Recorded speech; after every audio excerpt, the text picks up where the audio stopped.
And welcome inside the State Fair Coliseum here on a Saturday night, the second semifinal in Section 3AA. The St. Thomas Academy Cadets will be the road team. The Eastview Lightning, who are taking the ice right now, will be the home team. I'm Charlie Beatty along with Kevin Hagstrom. And Kevin, we've got two teams with pretty contrasting styles here tonight. St. Thomas is a run-and-gun offense. They've got some electric scorers on their side. Eastview's a little bit more tight defensively, backed by a pretty good goaltender. Yeah. How do you see this one playing out? Well, I think the big question mark is how strong is this Eastview Lightning defense against this St. Thomas Academy attack? I know the Cadets haven't necessarily played the toughest of teams, whereas Eastview is in a very loaded, stacked South Suburban Conference, but coming in, St. Thomas averaging 5.5 goals per game. Eastview Lightning's goaltender Zachary Driscoll used to seeing a fair number of shots, but again, from that conference is more defensive minded. He could be tested, maybe taken by surprise.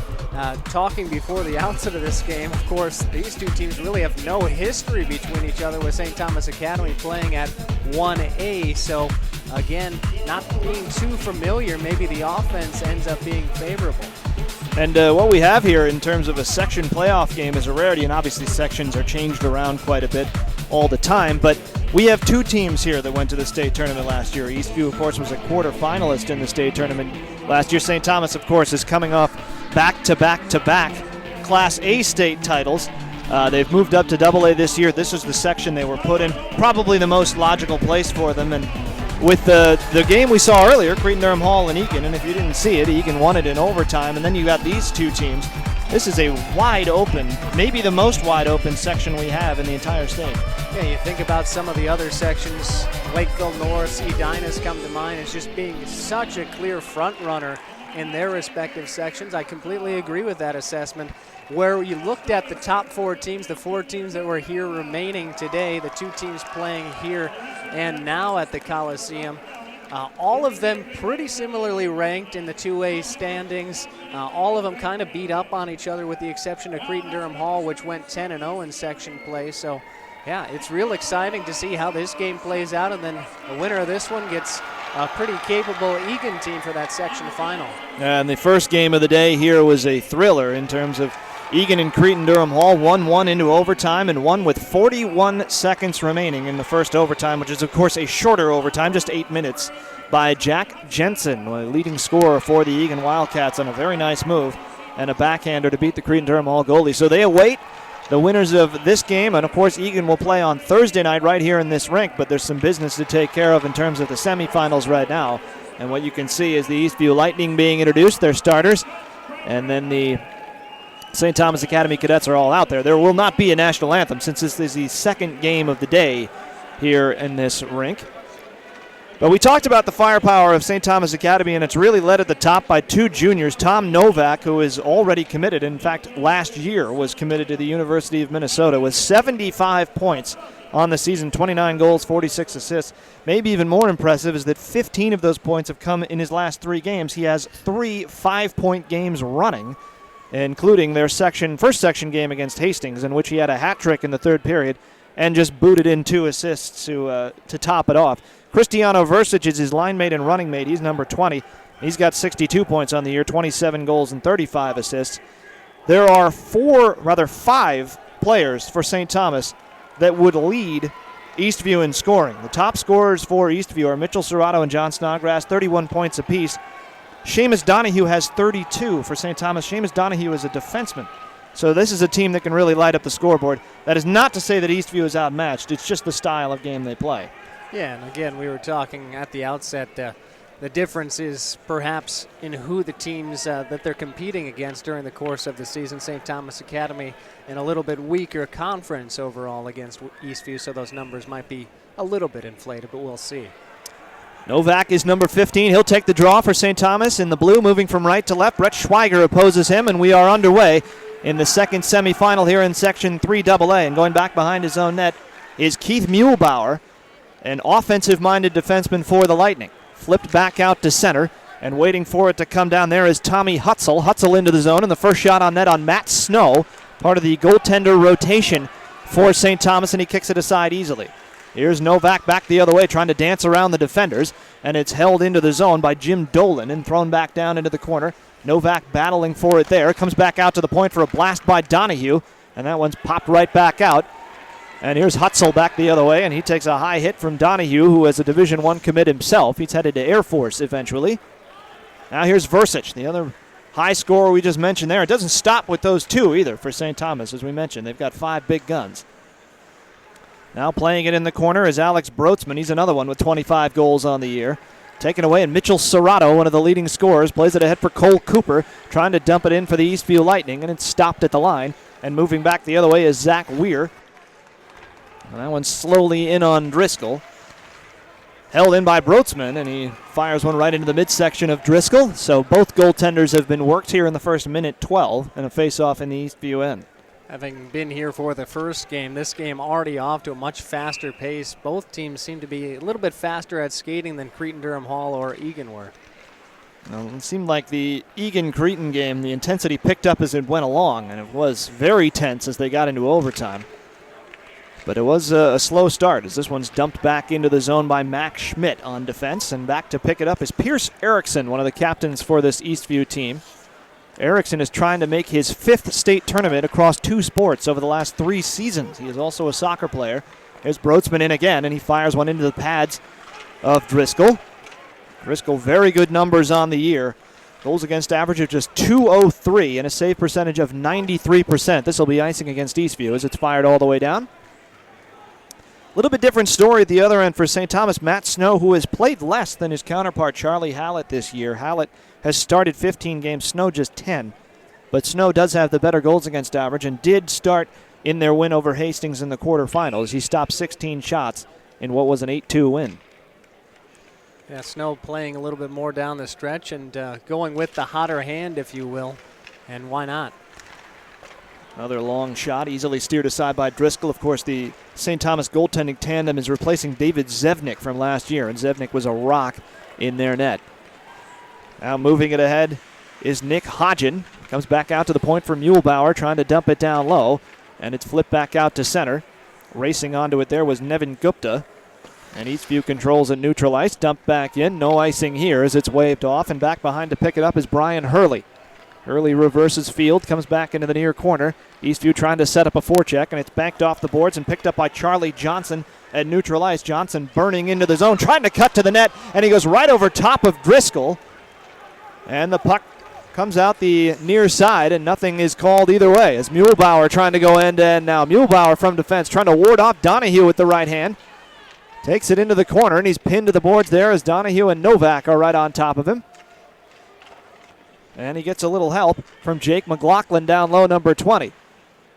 Now Novak trying to peel away with it. Pushes it ahead to Versich, who gets to the blue line. Gets out of the zone, and then he's ridden hard into the Eastview bench, and I think we're going to have an offside call. Saw the arm go up. Could have been a penalty call, but nothing there, and it did look like a clean hit that took Versich right into the padding at the side of the net by the backup goaltender Trent Williams over there. Already St. Thomas, again, that outstanding offense, getting in, going from the wings, putting pressure on Driscoll and this Eastview defense. Quiet building right now. We do expect the noise level to pick up. There are a fair amount of fans here. Some of them are left over from the Egan game, and of course they're all interested to see who they're going to play on Thursday. As here's Erickson turning with it in front of his own net. Banks it off the boards, but it's cut off there by Tom Stang. Stang off for Versich, back for Stang in front, floats it on net, and Driscoll sticks out the right leg and smothers what was, in the end, a pretty weak shot. Yeah, just couldn't get the puck cleanly off the stick and off the pass, so Driscoll had a much easier time making the save than obviously a crisper pass. Well, that play kind of popped up out of nowhere. John Snodgrass, one of the leading scorers, wins the draw, but right back onto his own goaltender. Number 9 in white is John Snodgrass. Eastview's leading goal getter with 16 on the year. Hutzel has 15. And Jake McLaughlin 14. Quite a bit of balance. Nobody that really lights up the scoreboard, but they do get it done. Mitchell Serrato's their leading point getter, but most of those are assists.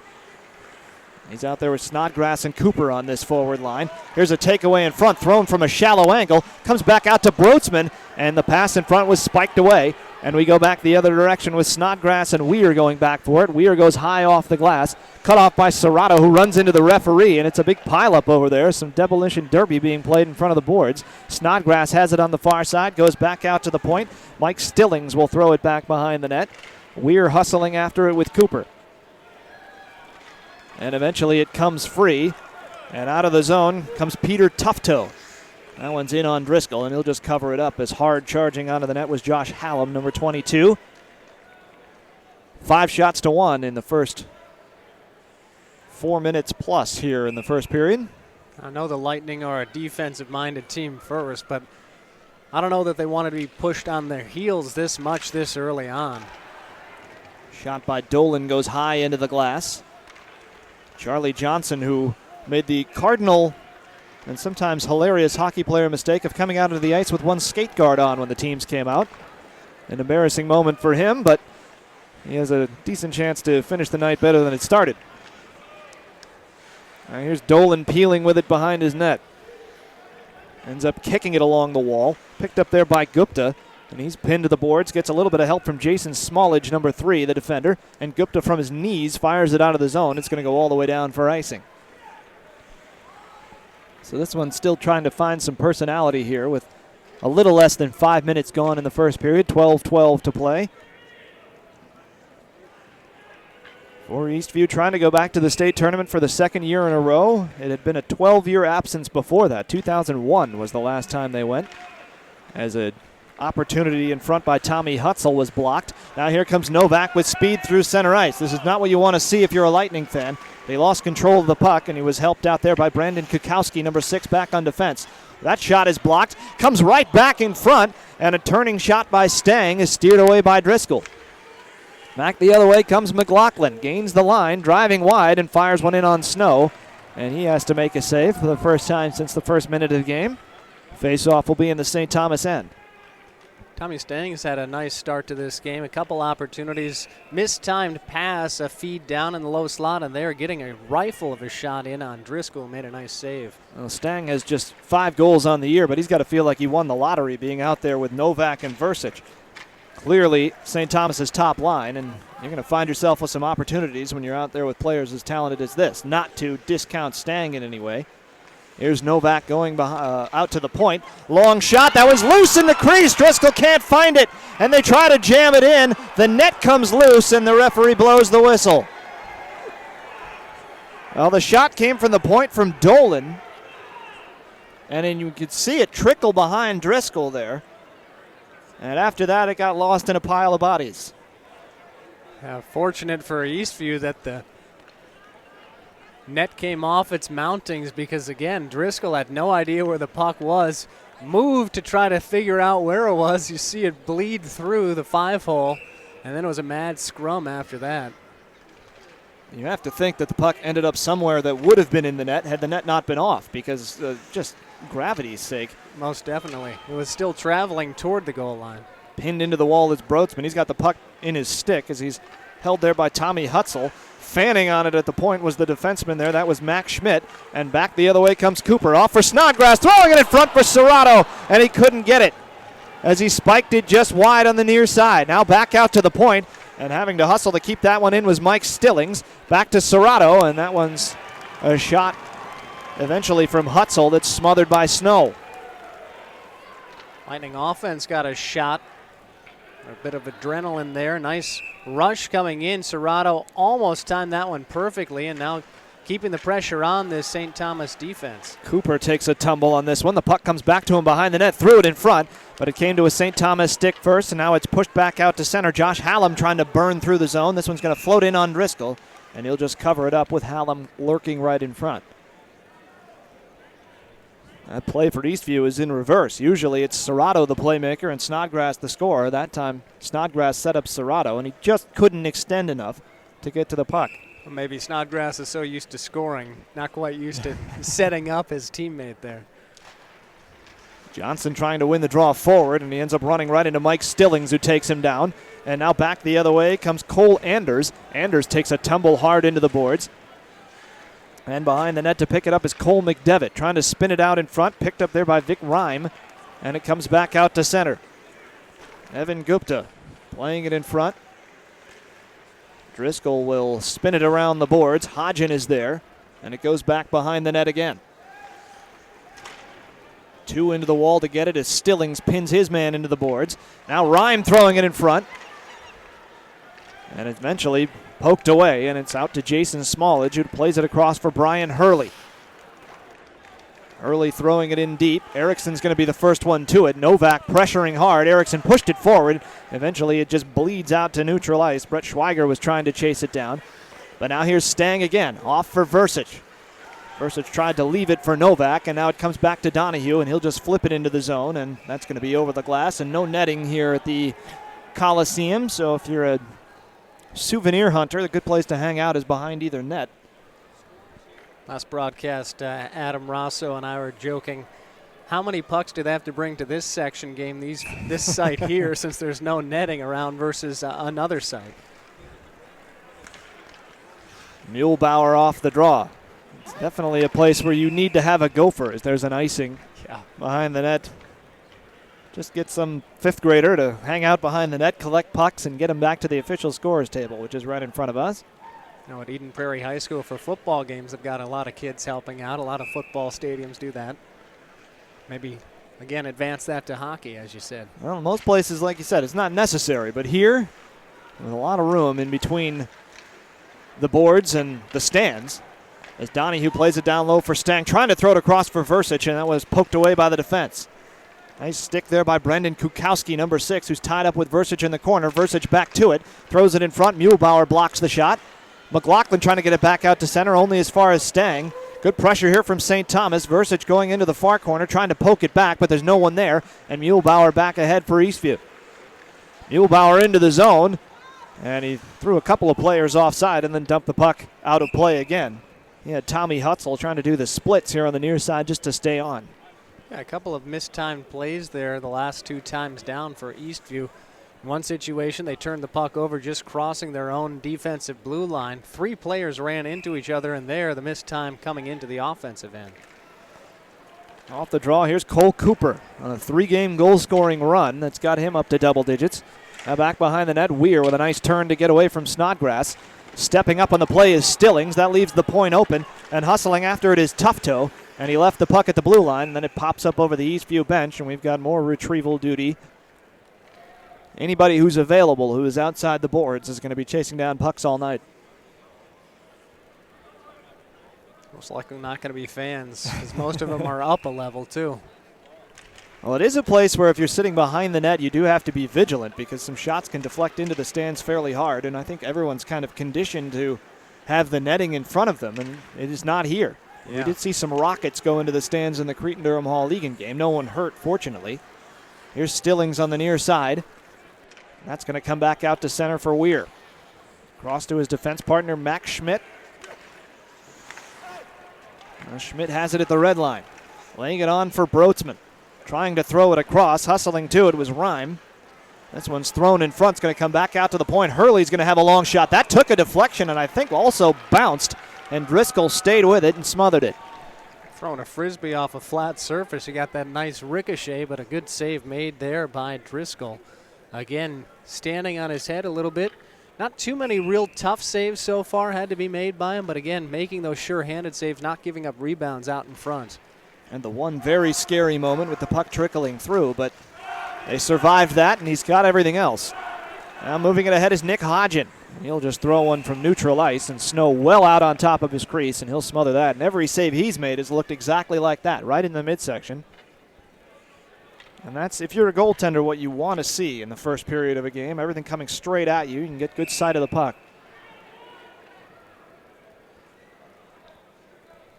Johnson and McDevitt on the draw. Controlled by St. Thomas, is bursting through neutral ice is Nevin Gupta. Gupta's going to get to this one first in the corner. Is expecting a hit that didn't come. Turned around and forgot about the puck, and then Muehlbauer is able to strip it away. Throws it ahead for Hodgen. Hodgen will dump it in as Eastview's going to get a change. This one is wide of the net. Long pass attempt by Brian Hurley, and he fanned on it. And then he throws it again for Gupta, who just tips it into the zone and goes off for a change of his own. Now around to the near side. Swung out of the zone by Hutzel. Picked up there by Donahue, who goes cross ice, and Johnson was going to the bench for a change and just keeps going. Now here's Pierce Erickson, one of the captains of this Eastview team, banking it off the boards for Schweiger. Schweiger into the zone with Hutzel, trying to drive wide, lost control of the puck, then throws it back behind the net. Here's Hutzel trying to poke it in front, and then eventually goes back out to the point for Erickson, looking for an avenue through, dumps it back behind. McLaughlin is there, throws a stick into Jim Dolan. And now Donahue coming up the far side, took a hit from Schweiger, comes back out in front, and the best chance of the day, and then the rebound, they score! I think in the end it's Tommy Hutzel. The first shot came from McLaughlin, and a sprawling Matt Snow couldn't get back to the far post. What a great surge there by Eastview to score the go-ahead goal at the 10-11 mark of this first period. Keeping the pressure on, Snow had to keep dancing around in the crease, and I think part of that, just because of the scrum, so many moving parts out in front of Snow, just couldn't quite track down where the puck was coming from, and credit this Eastview attack for coming to life about 2/3 of the way through this first. McLaughlin with the only assist, 10-11 the time of the goal. Hutzel with his 16th goal of the year and his first in postseason play. Now Versich right off the draw, blasts one in, and easily gloved by Driscoll. So Eastview gets the first goal, and you'd have to say they've been on the back foot a little bit here in the first part of this game, but they're off the mark here as the home team nominally in this game. They do get that few advantages like last change, but you wouldn't necessarily consider them the favorite against a team like St. Thomas, and they haven't looked like it so far. Yeah, they really weren't outplaying St. Thomas Academy, but used one good offensive set and got a goal past Snow. That's all it takes, sorry. Saved by Driscoll right off the draw. Sorry about that, Kevin. And an icing anyway. 6:36 to go in the first period. Shots 9-6 in favor of St. Thomas. But Eastview's got the one that counts, and it just trickled over the line. It looked like it banked off of Snow on the shot by Tommy Hutzel, who had 2 assists in their 7-1 win over Park, but that's his first goal in postseason play. And his 16th overall, 30 points on the season. There's Muehlbauer coming out of his own zone. Eventually dumps it into the far side. First one to it is Max Schmidt. Plays it up the boards for Versich, who has room to turn and get out. Novak pokes it away from the defense. Here's Novak moving through the zone. Throws it in front, and it's blocked off by the defensive Mitchell Serrato, who turns it back out the other way. On the far side for McLaughlin. Long shot goes wide of the net. Serrato driving to the net, gets buried by Donahue. Nothing coming from the referee, even though the puck was nowhere near them. Serrato back onto the puck. Lays it off for Snodgrass in the corner. He does battle with Stang, and he takes a high hit from Novak, and they're eventually able to clear as Versich gets out to center, needs a change, and flips it high into the zone. 5:44 to go in the first. Pierce Erickson setting up shot behind his own net and firing one into the crowd. Trying to go off the high glass. That's a penalty in the NHL, not at the high school level. It's a good thing, too, especially at this facility. Yeah, the boards aren't necessarily all that high either. Right. We don't want to talk too much about the area just out of play, but it's certainly something that comes into play in this rink. And it's an interesting feel being on the ice, being so far away from the seats for these players who don't play here all that often, these two teams. Here's Broadsman with a nice move along the far wall. Lost the puck. Cole Cooper back out the other way. 2-on-2 with Snodgrass. Snodgrass moving in on Donahue, and Donahue stick checks him well. Now Erickson in neutral ice. Comes back forward for Broadsman. Tufto is there as well. They lose the puck, and Pierce Erickson settles down a bouncer in his own zone. Ice getting choppy now with almost 12 minutes played in the period, and then it's an icing for Eastview. Well, it's definitely a unique place to play because the fans aren't as involved. It's more like a spectator sport here at this facility. I mean, at the state fairgrounds, they use it for horse shows and the like. So from a player involvement, maybe it's harder to feed off of the crowd because they're so far set back. Well, I've played some just for fun games in this rink, and of course that's when it's empty, and that is just frightening. It's good to have people here. Just say that. Here's Donahue playing it up for Broadsman. Now Broadsman to the far side and moving in and shooting, and the shot was blocked down by Muehlbauer as Josh Hallam had the chance, and he had an inch of space, and Muehlbauer shut it down well. Yeah, so far Eastview's defense has done a nice job clamping down. You mentioned so many different skill players St. Thomas Academy can come at you in so many different ways with great stick handlers and skaters, but they've really done a good job cutting off those lanes and really denying great shot opportunities or scoring opportunities against their goaltender. Now onto the near side for Cole Anders, trying to get it out of the zone. And he only got it as far as Vic Rhyme. Second chance for Erickson. Up the boards for Anders. Lost control. Donahue played it right through the legs of number 10, Cole McDevitt. Now dumped in by McLaughlin. Stick to the backboards by Matt Snow. Long outlet pass by Gupta. Here's Rhyme on the far side. Taken away. Hutzel out to neutral ice. Now Schweiger dumps it in, and Snow had to play that to the near corner. Back to pick it up is Wire. Now Rhyme. Back out for Tufto. He's got Stang moving to the middle. Rather, that was Charlie Johnson, number 14. Now Muehlbauer up the near side. Past Hutzel. Donahue dumps it in. It's knocked down by the defense. Comes right back to Versich, and Novak had just barely not left the zone, and Versich is offside, as that was kind of handed to him by Brandon Kukowski. Yeah, Novak's left skate still in the offensive zone, so good call. Nice heads-up play by the officials. But unfortunate for St. Thomas, because they could have had maybe a 1-on-2 good shot in transition. Well, they do win the draw forward, and we're going to get our first penalty of the game as Versich goes down here. I didn't see what happened, but it has all the hallmarks of a high stick up around the face, and Versich dropped like a bag of hammers on the far side. Yeah, Versich fixing his headgear right now with the glove off. The man skating to the box is Mitchell Serrato. So the first power play of the game.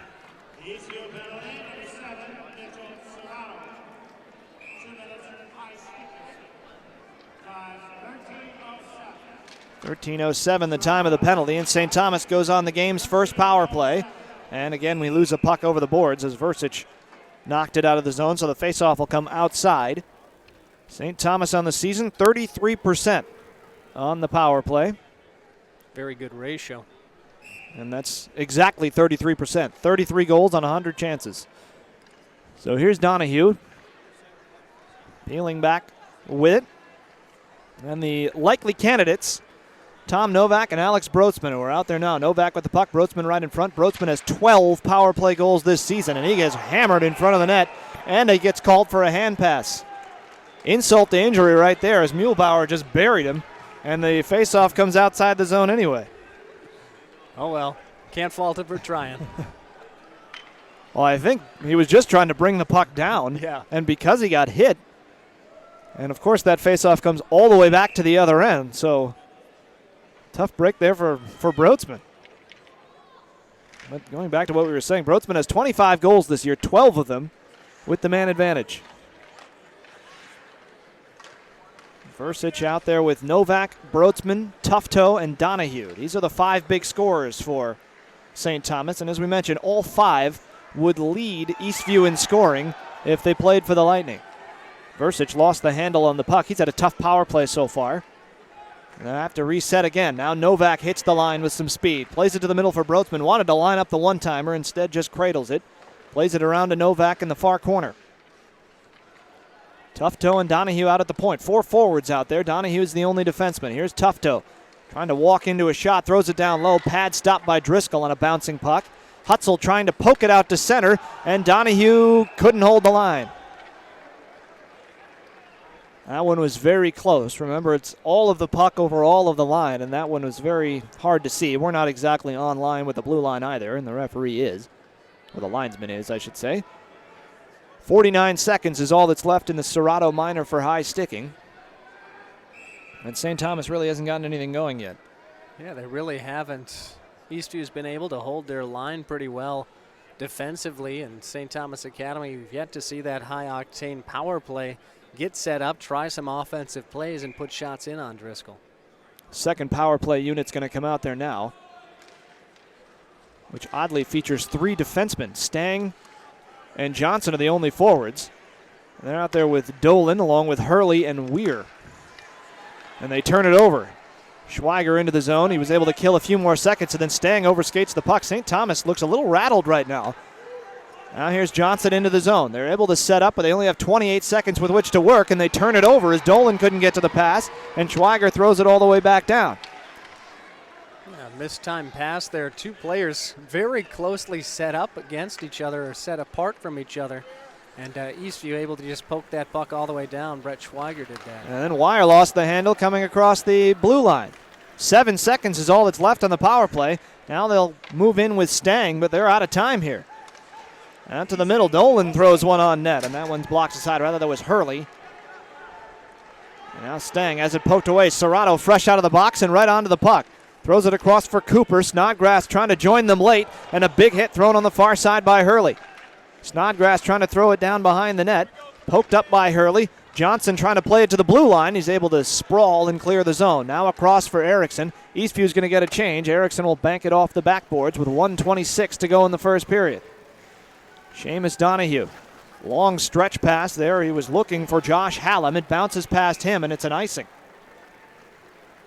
So not really anything connecting right now for the Cadets, though they are out shooting Eastview 11-8 overall in the first period. The last 4 minutes or so has been rough. Yeah, Eastview's defensive-minded first mentality seems to be working. They're doing a nice job again, as I said, pushing all these gunners away from the slot area, away from those good opportunities in on Driscoll. If you're St. Thomas, how do you adjust to that? Well, I think they need to start from. I think they need to start from the middle and work those wingers a little bit better. They're clamping down a little too much right through the seam of this ice, and if they spread out a little bit more, maybe they can break this back check of the Eastview Lightning. Well, co-head coaches Tom and Greg Vanelli in season number 11 with the team.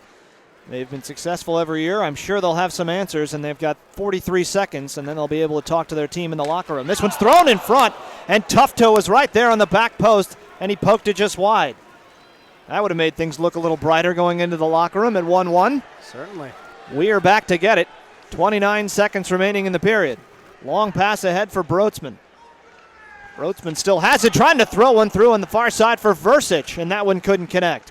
And Muehlbauer scoops it out to center. Eastview's got to be careful not to switch off before the period ends. Versich back in with Tufto, out there with Broadsman again. A little bit of a mix-up in lines here. But so far so good as Versich had the stick chopped out of his hands and then it's thrown all the way down with 4 seconds remaining, actually 3.4 when the whistle blows. It'll be an icing against Eastview. There you go. St. Thomas got a nice rush there. Beautiful backdoor feed, but maybe a little bit too low on the setup. On the backdoor feed, could not get the clean stick on the puck and ends up going just past the gates. You saw Versich's broken stick floating through your picture there. That one is, well, they used to call it firewood back when sticks were actually wood. I don't think there's a single scrap of wood on that thing as we have the last faceoff. Tommy Hutzel, who scored the period's only goal, flips it out of the zone, and that'll do it. And Eastview, maybe, like we said, on the back foot early in the first period, but they finish strong and they have the period's only goal, and they look pretty good going into the second. Yeah, certainly taking advantage of those opportunities. Just a couple real good setups in the offensive zone. 1 or 2 times they cycled the puck around, and one of those instances they end up scoring the game's only goal against Matt Snow. Well, one thing that's for certain in this game, St. Thomas has never been shut out this season. So Eastview can't really sit on the one. We will see what happens when we come back for the second period. Section 3AA semifinals, Eastview 1, St. Thomas nothing, here on Northstar Sports. 1-0 Eastview as we get set for the second period. Charlie Beatty, Kevin Hagstrom back with you at the State Fair Coliseum in its final week of hockey action. Plenty of games to come still, of course, with some section finals, but here we are still in the semifinals, and Eastview will move from right to left in this second period with the 1-0 lead as we're underway, and turning back with it is Jim Dolan in his own zone. Now here's Muehlbauer at a very strong first period, as we were talking about in between periods, just on our own, in checking Tom Novak, and that is seemingly his assignment tonight, and he's done it so far very well. And there's a great save by Matt Snow right off the hop here in the second period to deny Hutzel what would have been a second goal.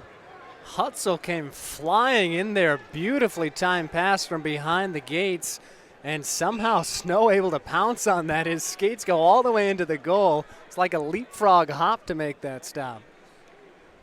And this is the line out there for maybe checking purposes right now. They're against the Novak Versich line, and they get the big chance to start the period. So Eastview, who we thought had St. Thomas kind of off their game a little bit at the end of the first period. And this one's flipped up into the crowd by Weir. And they start well here in the second. Yeah, still getting outshot, but the quality of shots for Eastview, I would say as good or maybe slightly better than St. Thomas. Of course, they do have the goal to their credit as well. The defense has just been so stellar, in my opinion, really limiting a team that averages 5.52 goals per game.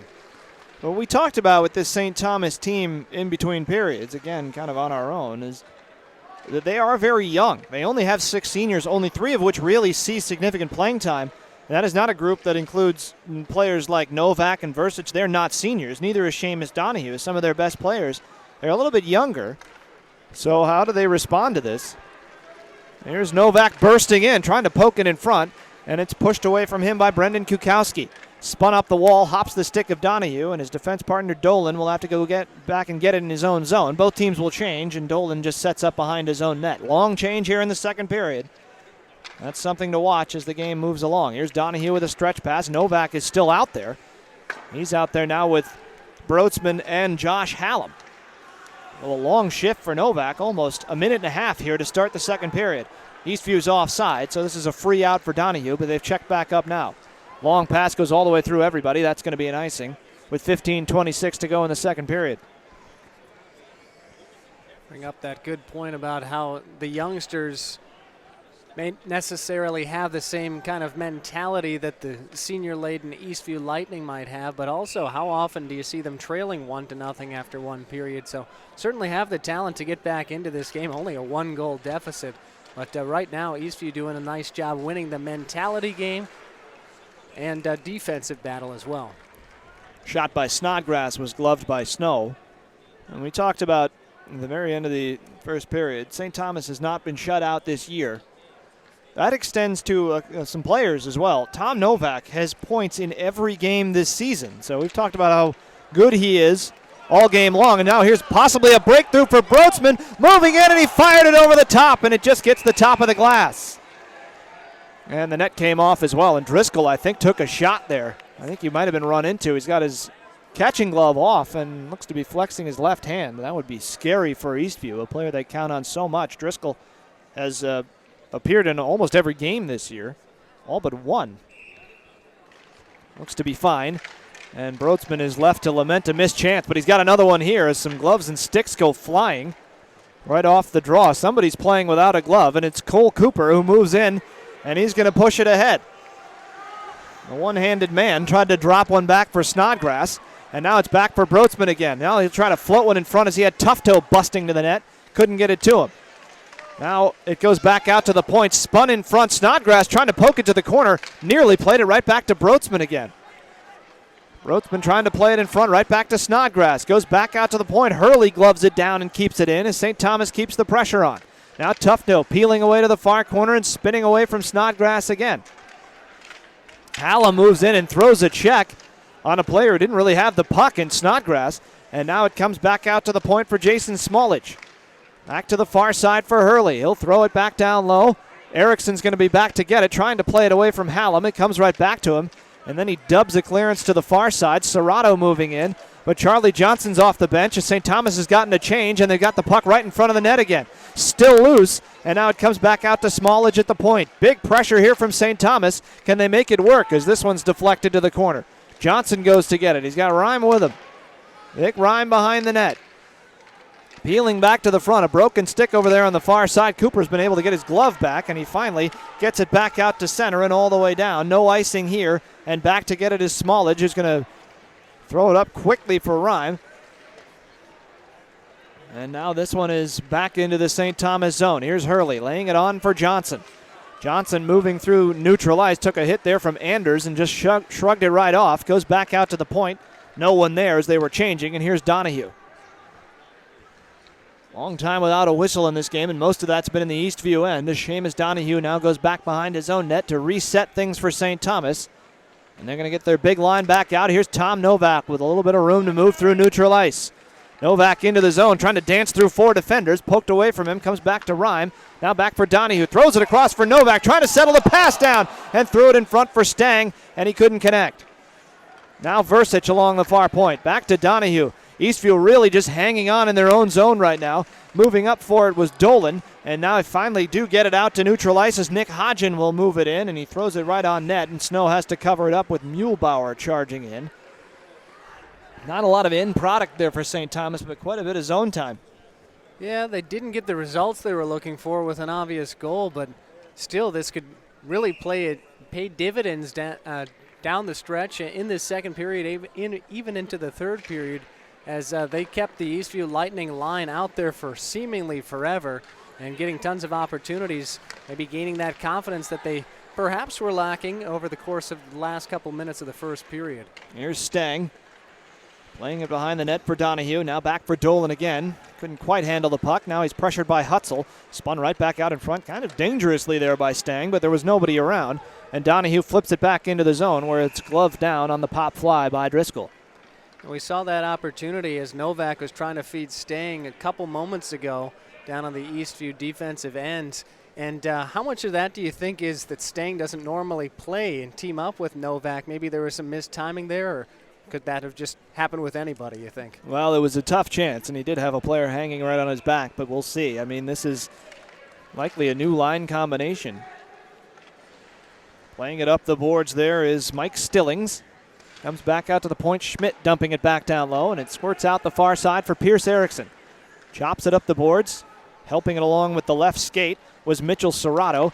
Now Cooper flips it along, and Cooper's going to try and go past Schmidt, but couldn't bring the puck with him. And then Stillings fires a high one into the zone, and it's blockered aside by Snow. That was actually a fairly tough save from a long chance. This one's flipped into the zone by Weir, and that one short hops into the midsection of Driscoll. So they're shooting from everywhere. Like the midfield shot in soccer. Rarely do they work. No, I when know. they do, they're embarrassing. But it looked like for Snow, he went down fairly early on a shot that was from neutral ice. So that might be something that if you're Dre Bradley, the head coach of Eastview, you notice that the goaltender is dropping on every shot. You go upstairs. Spun around to the far side. Hurley bunts it along. And now Erickson picks it up for Eastview. He's going to try and carry it out to neutral ice. Pierce Erickson plays as a forward in the soccer game, but a defenseman here trying to channel some of that soccer prowess. But now it's turned back over, and he's out of position. Tufto is ridden down, and this one's thrown in front. Penalty coming here against Eastview, and they do touch the puck. It's going to go against Mike Stillings, who's a little bit incredulous. Did look like a pretty good check. Tufto had the puck.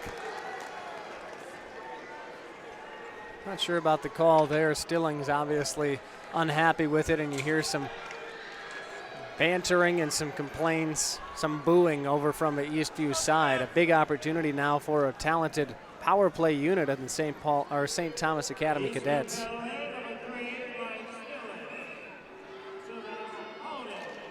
They're going to call him for holding. Well, that's the call. We can't argue with it because we're not qualified. Here's Novak. Moving it down low for Broadsman, and we mentioned the power play ace gets a good chance there, and Driscoll shuts him down on the near side. Now Novak again. Down to Broadsman in the corner. Back out high for Donahue. Again, 4 forwards out there. Now it's poked away by Hutzel, and it's a foot race for the puck.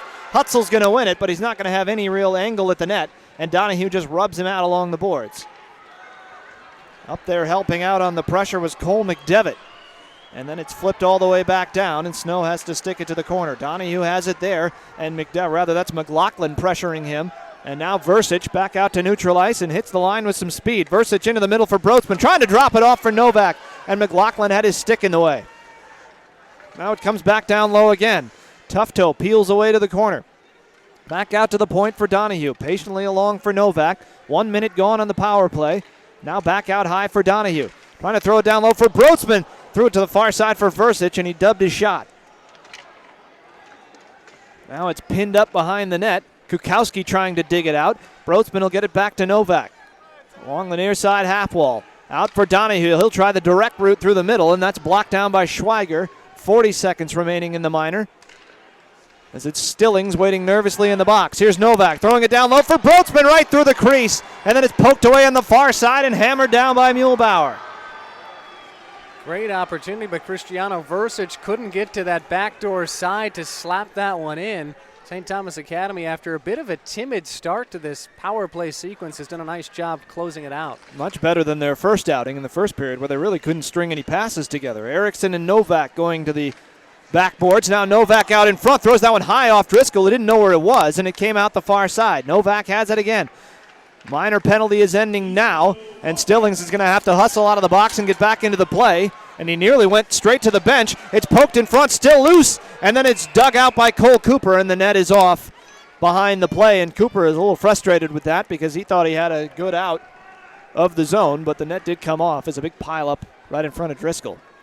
I saw daylight ahead, but obviously you're going to stop the play when the net's not on its bearings. Again, I was very impressed with the Cadets power play unit that time. Generated some scoring chances, kept Eastview for a rare time we've seen in this game on their heels a little bit, and hopefully for Cadets fans that they can build on that power play. Johnson and Snodgrass will be on the draw here. Eastview has been defending almost exclusively for the first 8 minutes of this second period. They got their top line out there now trying to get something going. Stillings fans on the clearance attempt behind the net. Now he just pins his man to the board. Somebody goes down to the bottom of the pile. That was Johnson. Now it's Erickson along the far side. Serrato takes a hit by Weir. And they'll battle right in front of the signage on the far side. Erickson, Stillings might not have been expecting that pass. Gets it out to neutral ice. Cooper battling for it there as he's back with Max Schmidt. Schmidt around for Weir. Back for Schmidt again. Schmidt through neutral ice. Played it for Hallam. It's going to be an icing. Hallam took a shot from Stillings, and we're going to go back the other way. 8:21 to go in the second period. 1-0 in favor of Eastview. The only goal in this game at the 10-11 mark of the first period, and it came from Tommy Hutzel. Right now the line of McDevitt, Anders, and Hodgen is out there for Eastview. Not necessarily the usual suspects. Thrown back behind the net. This is Anders, pinned to the boards there by Jason Smallage. Third defensive partnership out there for St. Thomas. Now Tufto, there was a big hit along the near side thrown by Hodgen. This one's banked in by Tufto. Broadsman goes back out to the point with it. Dumped back down low by Weir. Trying to spin one in front was Tufto. Lost the handle, and then it's thrown all the way down, but on net. So we restart play again out of the St. Thomas end. Tipped into the zone there by Jack Brady, whose name we haven't mentioned so far. Brady, one of the seniors that doesn't get a lot of playing time. Has no goals on the year, just one assist. And just like that, he goes on the bench. That's right. Well, I wanted to get his name in once at least. Here's Tufto spinning with it, sticked aside by Driscoll. And we've got a whistle here. And the net's off again, I think. And it was. Driscoll's feet been active on that net. And remember, these nets, if you're used to watching games at maybe Mariucci Arena or the XL Energy Center, those things are dug in deep. These just have about a 4-inch spike, and that's about it. They're pretty easy to kick off with enough pressure. Not that he's looking to do that necessarily. There's McLaughlin, couldn't get to it. That one's fired through a crowd by Jim Dolan. And I think the net's off again. They're going to have to fix this thing, and it might take a little bit more than just putting it back in. Driscoll, I think, pleading his case, saying, I'm not doing it. Although they haven't touched it this time, so maybe it was something else. I wonder if the referee thought he actually caught that puck and accidentally blew the whistle. That might be it. Because the net was never replaced. So a strange whistle there, but we're back playing again, and this one is flipped all the way down, and that's probably going to be an icing, and everybody knows what this whistle's about. So they're grinding this one to a halt here midway through the second period with 7:11 to go. That might benefit Eastview Lightning with the fast, high-flying, octane offense of the St. Thomas Academy Cadets. And we did talk about it before the game. This is a contrast in styles, and the slower the game moves, you're right, the more it favors Eastview. As there's a chance for Versic, didn't get a lot of wood on the shot. Now back the other way they come. This is Schweiger. Schweiger's got the goal scorer Hutzel busting to the net. threw one high and through the slot there. Couldn't get it going. Erickson fires one that's blocked aside by the stick of Donahue. Players tumbling on the near side boards, and now Stang moving through and firing one in on Driscoll, who smothers it a little awkwardly, but he had that one. His 18th save of the night. St. Thomas trying to keep the pressure on. They had great momentum through the early stages of the second period on that most recent power play. Now it's, again, we talked about a lot of whistles stopping the flow of this second period. Here's Weir with it. Only play was to flip it down low as he was pressured by two sticks, and Pierce Erickson gets there first. Behind the net, Tufto just dumps it down low again, looking for help from Hallam. Comes around to the near side. First one to it is Broadsman for St. Thomas. Throws it back to the far side, but it hit off of Cole Cooper, and it goes all the way back down. No icing here as it was just a deflection. Weir goes back, gets to it first, leaves it for Schmidt. He was pressured by Serrato. Now back through for Broadsman. Turned it over for Snodgrass, and he lost the handle coming in, and Snow stayed with it and threw out the left pad to shut it down. The extra stick handling maneuver, trying to go to the backhand, forced the puck, dislodged it away from his stick, and allowed a very easy save for Matt Snow. Snodgrass maybe trying to do a little bit too much with that puck. He didn't have a whole lot of room to work with as it just kind of came to him as an opportunity. But still they battle now in the St. Thomas end. Comes back out to the point. And right there for it was Snodgrass, who had moved back out high. Now here's Weir on the far side. Firing it up, goes right to the stick of Mitchell Serrato, and he's going to blast one into the far side corner and go for a change. Schmidt behind the net. Nice play by Cooper, and he throws it in front as he took the puck away, and Snodgrass didn't get much on that shot. Now it's held in by Stillings, who fires. Blocker stop by Matt Snow, and then the net comes off, and Cooper's in it. Couple good chances for Eastview there, but it's still 1-0. Lightning firing back with bolt after bolt, getting good scoring opportunities, but again, we saw Snodgrass trying to blast that one in the mid-slot. Didn't quite fan on it, but basically pushed a wet noodle toward the net. I've never heard a shot described as a wet noodle, but it's fairly Will you apt. accept it? It was very apt description and not necessarily what you want to hear if you're a shooter. This one's thrown around to the near side. Waiting for it is Rhyme. Now it's played back at the Eastview line. Muehlbauer exchanging passes with Brendan Kukowski, his defense partner. Muehlbauer moves in. Didn't get much on that shot. Another wet noodle. And this one's thrown back behind the net.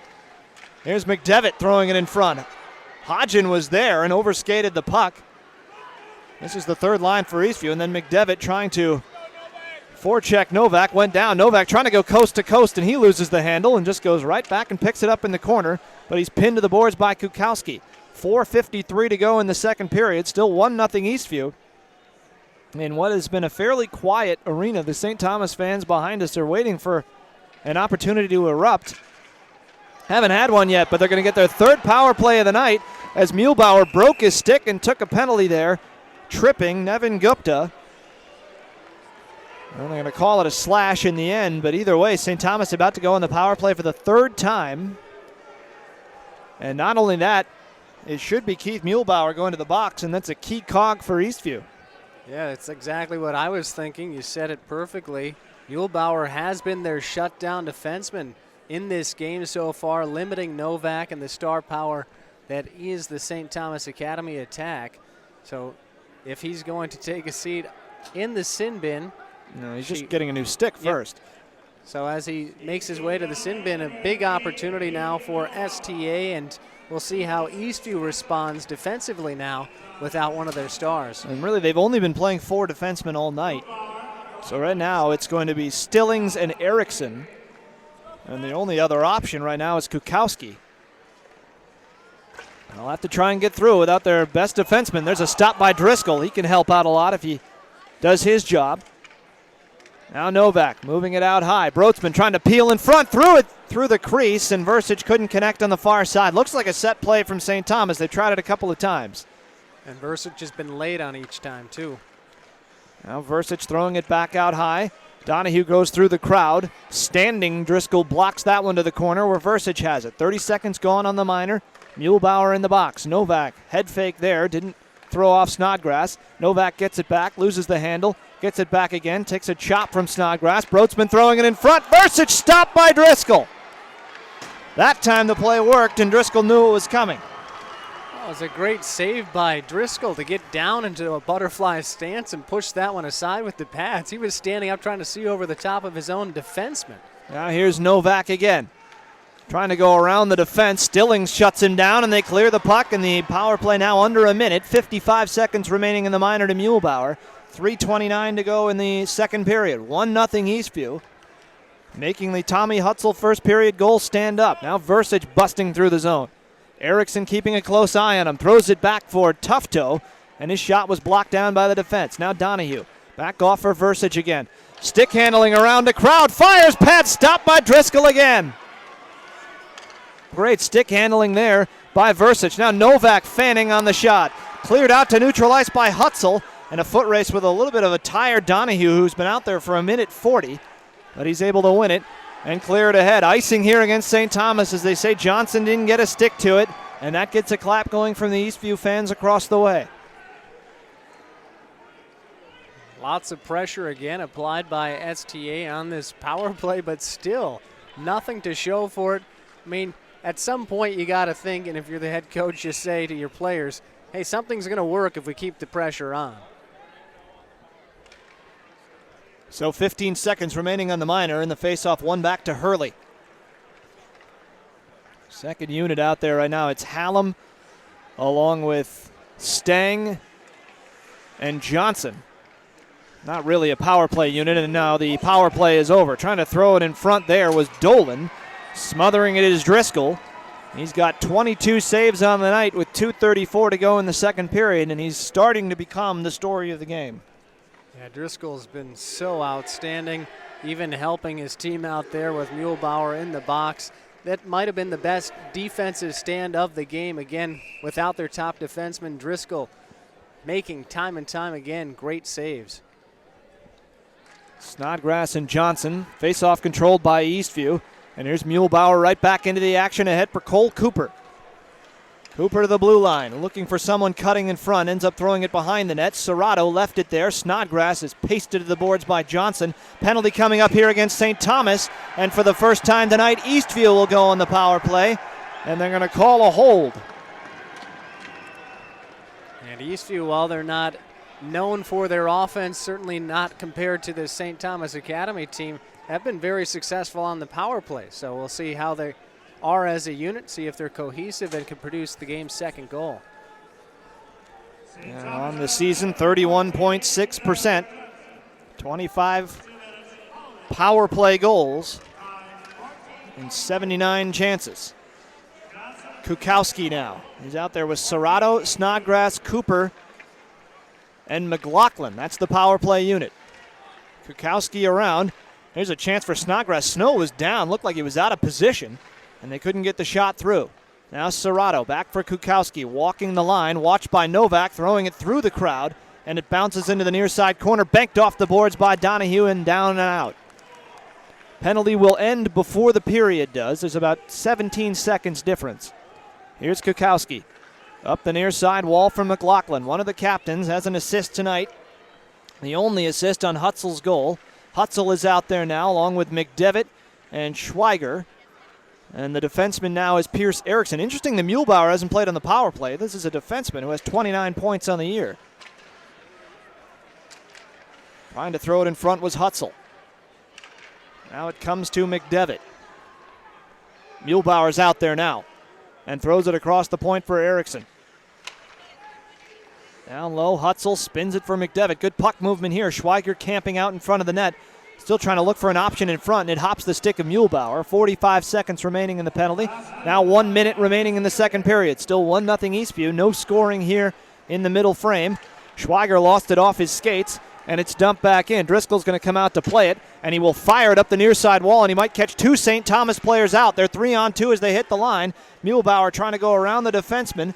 Takes it to the far side, lost the handle on the puck, and hustles to get it back as he stripped it away from Broadsman. And then it's off the hand of John Snodgrass and out, and we'll have a face-off at neutral ice. Well, wheeling around the goal, had he lost that puck, could have been an odd man rush situation the other way. So again, we're seeing outstanding play from number 18, the junior defenseman for the Lightning.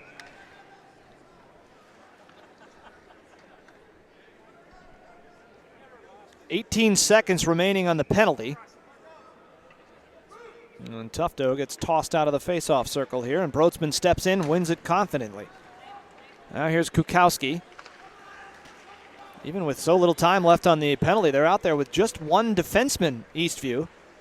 McLaughlin on the far side, trying to play it down low, banked it off the skates of Dolan, and they're 3-on-1 back the other way. Here's Broadsman waiting for Tufto. He fires, and it's blocked by the defense. What a play by Kukowski, who's down, and the whistle blows with 13 seconds remaining in the period. And a face-off in the zone. I'm not sure why. Did the net come off again? Yeah, the net came off again. I think I have to work on that thing between periods, but what a defensive play by Brendan Kukowski. Was the only defenseman back, read the play well, and denied the shot. Yeah, it was a great job laying out in the sun on the ice to make that block. He timed it perfectly, going right through the slot with the body to make the block. Now here's Hutzel out the other way, and he nearly got it through the skates of Donahue, but Versich with 7 seconds remaining in the period, trying to throw it in front, and is right into the glove of Driscoll, as charging hard was Broadsman with 4.2 remaining in the second period. I don't know how Driscoll had the head of mind, to make that catch. He's got a player flanking down, crashing hard with the body flying right toward his midsection, still able to reach over the top of those two players and make the glove save. Well, he's done this before, I'm assuming. Yeah. He's a fairly good goaltender. And an excellent second period for Zach Driscoll. He's kept St. Thomas at bay, 23 saves. And it is still 1-0 Eastview after 2 periods of play. And as we head to the third, there's not really much you can say about this one. It's just St. Thomas trying everything they can to tie it up, but they can't get past this goaltender. Yeah, we'll see how the third period shapes out. I do like the pressure they're applying now, especially in that second period after a bit of a lax wane in performance at the end of the first period. But Driscoll, again, continues to be outplaying all these superstars for St. Thomas. Now for Eastview, you mentioned, the Cadets have not been shut out this season. I don't think they're comfortable with just a 1-goal lead. Well, we'll see if they can make it stick. As we mentioned after the first period, St. Thomas has not been shut out all season long. 1-0 after 2 periods of play. We'll be back here on Northstar Sports. Charlie Beatty and Kevin Hagstrom back with you here from the Warner Coliseum on the State Fairgrounds. Eastview leading St. Thomas 1-0 in this Section 3 AA semifinal. Winner gets Egan on Thursday right here on this very rink. And that game went to overtime, tied 1-1. Certainly looked like a possibility here, but St. Thomas is going to have to start throwing the kitchen sink at this Eastview net. They've done just about everything else so far, but Zachary Driscoll has been outstanding. I knew he was a good goalie coming in, but he's thoroughly impressed me so far with just his poise in the net. He's so good at recognizing where the play is coming from, considering he's got so many fast flyers coming in at him with, again, great stick handling abilities. Some quality saves in that second period, and you talk about, everyone talks about goaltenders being idiosyncratic or just downright weird. One of the things I noticed about Driscoll, and I did have a chance to cover one of their Eastview games earlier this year, he's the only goalie I've ever seen that does not keep a water bottle on top of his net.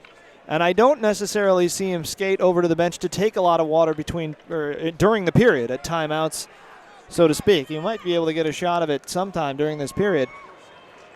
What does he do? Is he a camel? How does he do that? It is a very thirsty position. Or he could have a camel back and secretly be taking one. It's underneath the jersey. That would be, I don't know if that's legal even, but not sure. Interesting enough. But just a little idiosyncrasy about Driscoll. Whatever he's doing, it's working for him. 23 saves and no goals for St. Thomas as we start the third period, and Tom Novak bursts through center ice. Watched by Jake McLaughlin on the far side, tries to take him into the boards. Novak spins away and then banks one off the shin pads of Schweiger, and Brett Schweiger chasing this one back with Dolan. Dolan able to get to it first behind the net. Tried to leave it for Donahue right there by the Zamboni door, which is right behind the St. Thomas goal here in the third period. And, of course, that's where you get some strange bounces. Novak firing in. That's off the pads of Driscoll, and he got the rebound from Versich as well from a bad angle. Driscoll is splayed out in his crease, and Versich comes around the near side. Plays it back out to the point for Max Schmidt. That one's blocked down, and McLaughlin tried to spear it back to center from his stomach and couldn't do it. Now here's Novak moving to the middle, tied up there on the defensive play by Kukowski, and they're able to get it out to center. Now Kukowski doing a good job closing off Novak's high-scoring abilities. That's two very good defensive plays we've seen from Kukowski very recently in terms of game time. He did have that late shot block in the second period on the 3-on-1 as well.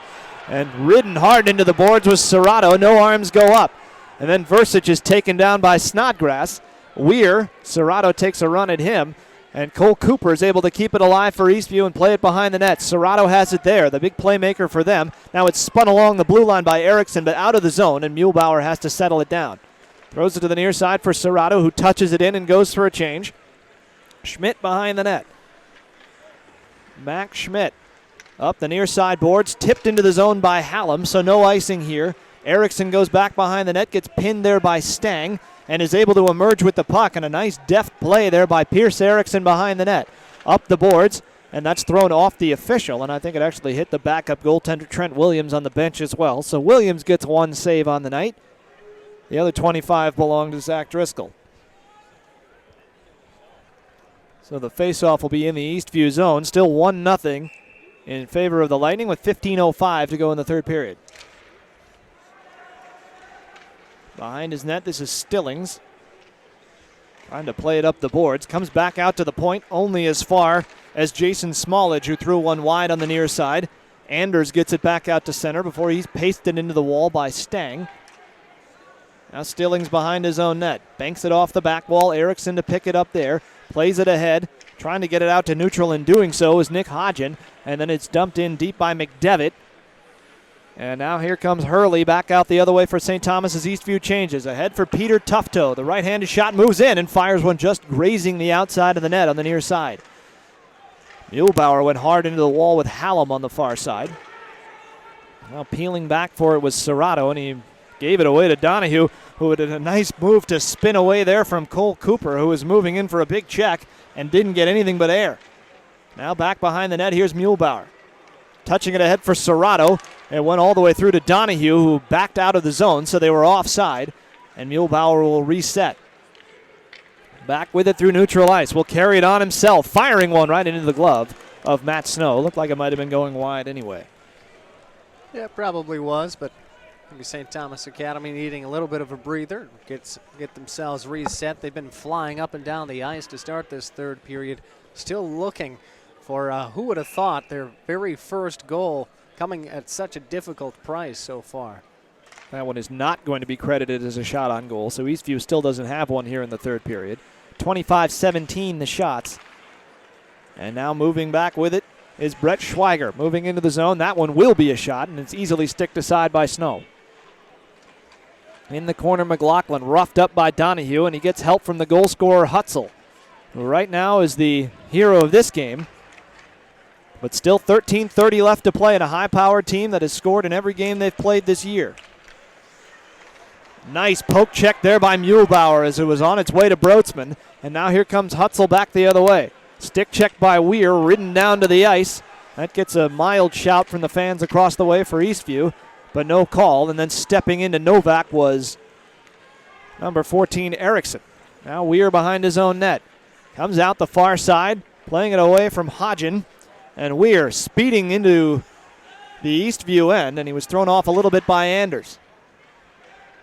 McDevitt lost control of the puck, gets help there from Stillings. He'll bank it around to the far side wall. Hodgen has it there, trying to settle down a bouncing puck, touches it along for McDevitt, who gains the red line, crisscrosses with Anders, gets into the zone, and then gets upended by Tom Stang.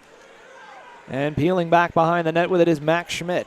12:36 to go in the third period, still 1-0 Eastview. Eastview's been very successful all game long at, again, steering away these St. Thomas Academy cadets from the middle of the ice. They do such a good job just thinking about the guys in basketball who draw charges, just stepping into those lanes and forcing the redirects. That one was flipped out of play, and I think it might have actually clipped somebody on the other side of the net, or the other side of the wall over there. I think that's part of the St. Thomas student staff. Of course, if you're on the bench, you have to wear a helmet. But they're not on the bench, but it still got someone in the face. He was right up against the glass, too. I don't know how that happened, but getting attention on the far side. Snodgrass to take the draw here with Johnson. Comes back for Stillings for the shot. Blocking that was Rhyme, and he went straight to the bench as they tried to play a breakaway pass to him. Gupta on the near side, got it back to his defense. Now Hurley plays it back for Donahue. We're going to see a lot of him in this third period, and a lot of this man, Tom Novak, as he tries to split two defenders and goes tumbling down to the ice on a good hit there from John Snodgrass. Maybe one time there where Novak looked like he was trying to do too much. Now here's a tricky shot from Donahue, and I don't know where that hit Driscoll. It might have been up around the helmet, and it goes hurtling into the glass behind the net. Now Donahue playing it through for Johnson. Very quiet crowd behind us as the St. Thomas fans are a little nervous, but they're going to get another power play here as Erickson rides a man into the boards. That was Johnson, and they're going to get him for holding or hooking, one of the two. And so it'll be the fourth St. Thomas power play of the night.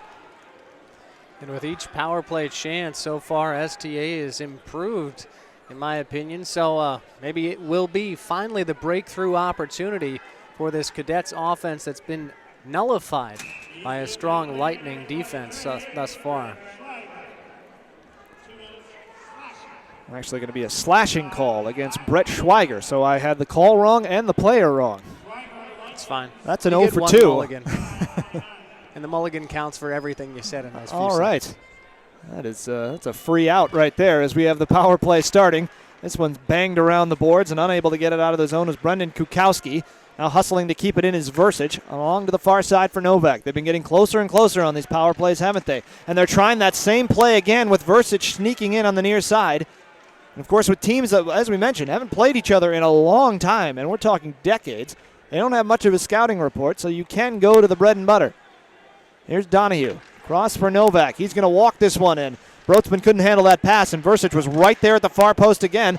There's a high shot blocked down off the blocker by Driscoll. It came from Donahue. Versich again back out to the blue line. Novak. Back out to Donahue. Back to Novak again. Kukowski keeping a close eye on Versich, who has the puck now and fires it right off the legs of Kukowski, staying with him, and it's over the net and over the glass. 1:12 to go in the power play, 10:42 in the game.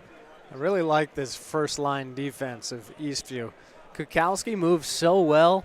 He recognizes, Driscoll's read that play backdoor beautifully a number of times, but Kukowski has rotated over there real quickly as well. And Kukowski and Muehlbauer stay out there. Brotsman has it off the draw. Back out to the point for Tufto. Down low for Novak. Different look now as they've got two men out at the point instead of just one. Now here's Donahue throwing it through the crowd. Came through to Muehlbauer, and he hammers it all the way back down. First clearance for Eastview. Donahue has to get it behind his own net. Novak speeding through neutral ice. He's got space. This is what they didn't want, and he's all the way through, and then they just help him into the crossbar.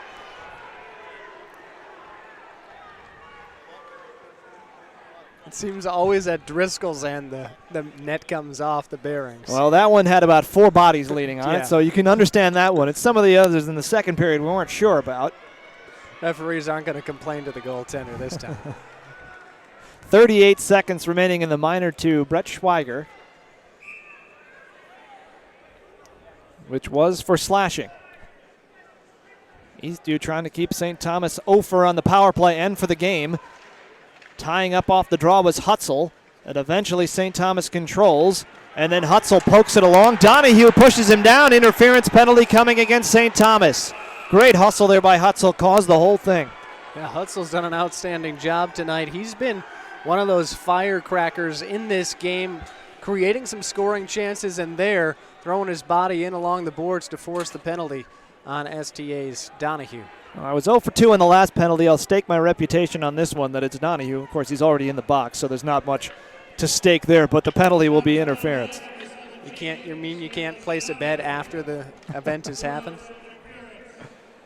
When the roulette wheel is slowing down to a stop, that's when I like to throw my money down. Okay. We're 4-on-4 for 22 seconds. Here's Hurley on the far side. Across for Dolan. They are out there right now with Stang and Johnson, Kukowski, Muehlbauer, Serrato, and Snodgrass for Eastview. And they're going to get Schweiger back in 10 seconds and have a power play for about a minute and a half. Muehlbauer into the zone, chopping one towards the net. Serrato goes tumbling down. Hurley got him legally that time, and Hurley's able to start it away.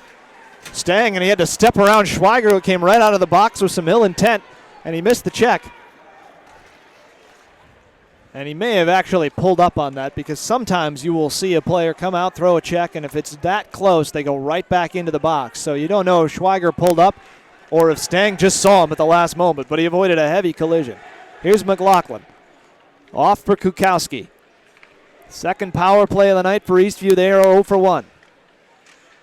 Into the corner and unable to dig it out of his skates with Snodgrass, but he gets some help from Serrato. Back out to Kukowski. Nice stick play there by Novak, and he's able to control the puck, and bouncing off him was Serrato, and Novak just calmly flips it all the way back down. Serrato's the team leader and falls to the ice tonight. Oh, and that one nearly thrown in from center ice as Driscoll played it right back to the St. Thomas defense, and he had to make a pad stop coming across his net. That might be his best save of the night, and it was nearly his worst moment. Yeah, it was a great save, a great recovery after a terrible mistake. His reaction time was outstanding. That was a rocket coming in. I know it was a long way for that puck to travel, but it was still as well blasted. I don't know who took the shot. Obviously, no one was expecting it. 8:29 to go, 33 seconds until Donahue is out of the box, and we've already seen Eastview have to kill a penalty with their best defender in there, and now this time St. Thomas is doing the same, and they've been pretty effective. They're a little deeper on the defense core necessarily. They've got 6 defenders that we've seen regularly in this game. Here's Muehlbauer into the zone. Not much on that pass, but they get a break as it hit the referee coming back out. Now here's Erickson trying the other side. Gets it off for Hutzel, and a bouncing puck. Couldn't settle it down. Threw it in front, and going charging over the goaltender was Cole McDevitt, and he landed on top of Snow and comes up pounding the ice as he took the net off as well. Yeah, aggressive play, but just a bit out of control. McDevitt trying to fly through the slot. There was a little bit of a scoring chance there, but again, the timing a bit off. We've seen that throughout this game. The timing's just not quite been there. The reads have been good offensively, but the defense has been able to make just as quick a read. McDevitt had 2 of the goals against Park. He's the only player that had more than 1 for Eastview, and that was after a 7-game goalless drought to end the season. So he was off the mark in postseason, but couldn't get it there. And now we have an offside, or a hand pass rather, called. So this is going to come all the way back down with 7:51 to go, and everybody's back to 5-on-5. Shots in this period, 5-1 in favor of St. Thomas, 28-18 overall. But they are running out of time on the season, and of course the section playoffs are a little bit more cruel than even the state tournament, because there is a consolation bracket in the state tournament. They don't have that here. This is it if you lose. St. Thomas fans not accustomed to losing either, playing in 1A, winning 3 straight titles. Yeah, they've ended on the highest of high notes for 3 consecutive years. Of course, this is a different story now in AA, and they knew that it was going to be like this. And they got put into a wide-open section. Nobody wants to touch this because St. Thomas played it with a high stick. Eventually, somebody had to. They were running out of time. That'd be so interesting if they just sat there for half a minute, just waiting for someone to touch it out. That was the longest I think I've ever seen referees let that stalemate go on. Usually, if nobody does it within 1 or 2 seconds, they say, all right, I've had enough of this. Let's play on. Well, in chess, I think, you only have like 60 moves to make a checkmate once you get the king in a position just alone. Something like that. I've learned something new. Here's McDevitt behind the net. Wet noodles and chess here on a Saturday night at the State Fair Coliseum, all courtesy of Kevin Hagstrom. Now Zach Weir flipping it out to center. Foot race for this. It's going to go all the way down and be icing as Josh Hallam couldn't turn the Jets on.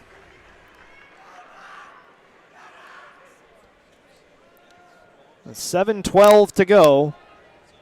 It was Ken Pauley, the head coach of Benilde St. Margaret's, who last week in an interview said that sometimes the section playoffs are overlooked because everybody does watch the state tournament, but the sections provide so much drama as well. And we've seen quite a bit of that in this building tonight. 2 very close games. And maybe in the eyes of some, or maybe many, the favorites going down in both games. Obviously, Cretin-Durham Hall was the higher seed. That doesn't always necessarily mean the best team in a section.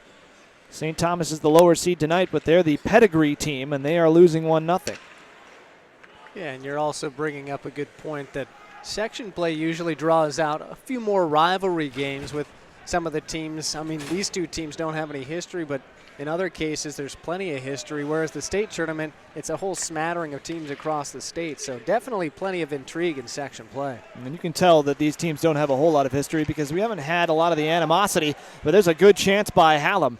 We haven't had necessarily big hits. We haven't had really any pushing and shoving after the whistle. It is a playoff game, but it's just not players you're used to seeing and hating. Yeah. Here's Tufto turning one and firing off the pad of Driscoll. Well, they'll build some rivalry if they stay in the section together, and it looks like they will for some time. Forget who said it. It's in some comedy, but the saying was, I can't hate someone if I don't know them. Exactly. Well, they're getting to know each other right now. This is the initial feeling out process, but there's a result to be had as well. With 5:56 remaining, St. Thomas needs to get something going, and they don't look like they have a lot of spark right now. Here's the man to provide it. Tom Novak moving in. Off for Versich. Fires and scores! There's the spark, and we're tied at 1 with 5:46 to play. What a great job by Novak, beautifully running that seam, finding Versich coming through the right side, just into the right face-off circle, able to push that one past a goaltender who has stood on his head throughout this game. Definitely invigorating the St. Thomas Academy fans behind us. They're all on their feet. We're finally hearing some volume right behind us. And we'll see how long that volume lasts. And we talked about how St. Thomas hadn't been shut out all year, and Novak hadn't been kept off the board all year. Well, he's going to get the primary assist on that one, so he still hasn't, and they still have it. Right back the other way comes Anders, throwing it through the crease, and Serrato couldn't get good contact. Brotzman's going to get an assist as well on the goal. And that's going to be icing as Driscoll came out to play it. So Versich from Novak and Brotzman, as they put the three big scores together at the 11-14 mark of the third period, ties it up at 1. How do you like that? They've had 4 power play opportunities, can't score. Just in transition, even strength, finally push one past Driscoll. Snodgrass trying to win the draw, but can't. Dolan will flip it back out to center, trying to spring Versich, and he ices the puck again.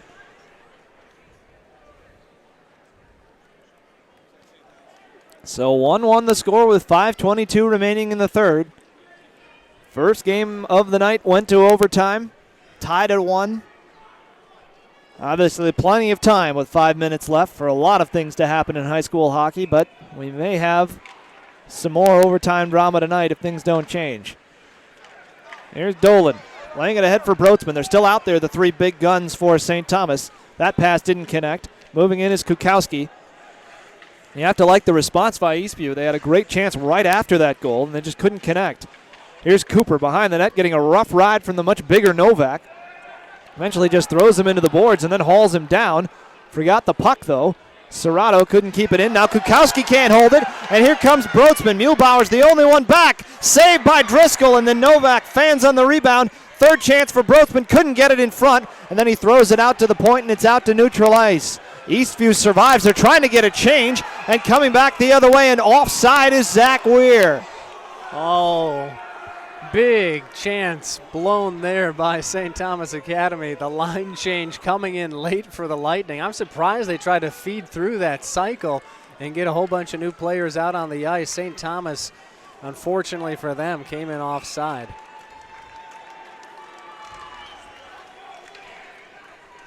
Both of these teams with identical 18-6-1 records. And you wouldn't say that they've lost to any bad teams this year, as moving in and firing is Hutzel.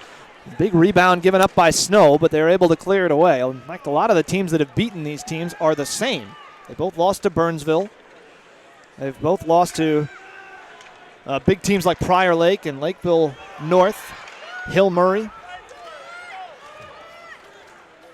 Eastview has played Egan twice this year. They're trying to meet them a third time. They split the series. One of those games was played outdoors. And they're offside again here as St. Thomas moves in. That was Tufto. Both of those were decided in overtime, too. St. Thomas Academy's losses this year: a 3-2 loss to Hill Murray, a 3-2 loss to Burnsville, a 5-4 overtime loss to Breck, a 4-3 loss to Benilde, a 6-3 loss to Breck, and a 4-3 loss to Cretin. For Eastview, a 6-1 loss to Burnsville, 4-1 loss to Bloomington Jefferson, who are in a section final, 5-3 loss to Prior Lake, a 4-1 loss to Lakeville North, a 3-2 loss to Burnsville, and a 3-2 loss to Egan. So you wouldn't say that they haven't played against quality competition.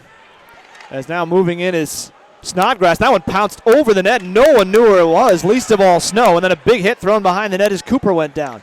Johnson doesn't have a stick. Now here's Kukowski at center ice, dumping it back in. Donahue's there to get it, playing the stick away, and playing it right into the path of Donahue was his defense partner, Jason Smallage. We saw that turn into a penalty shot for Team Finland today, as there's one thrown off the side of the net and maybe off the blocker of Driscoll by Broadsman. Of course, the penalty shot didn't harm Finland. Nothing really did today against the U.S. But that's a story for another time. Right now it's a 1-1 hockey game with 3:15 to go. And McLaughlin behind his own net. Out to neutral ice. Hutzel tipped it along right into the equipment of Brian Hurley. McLaughlin stepping through and claims the puck, but was in the zone early.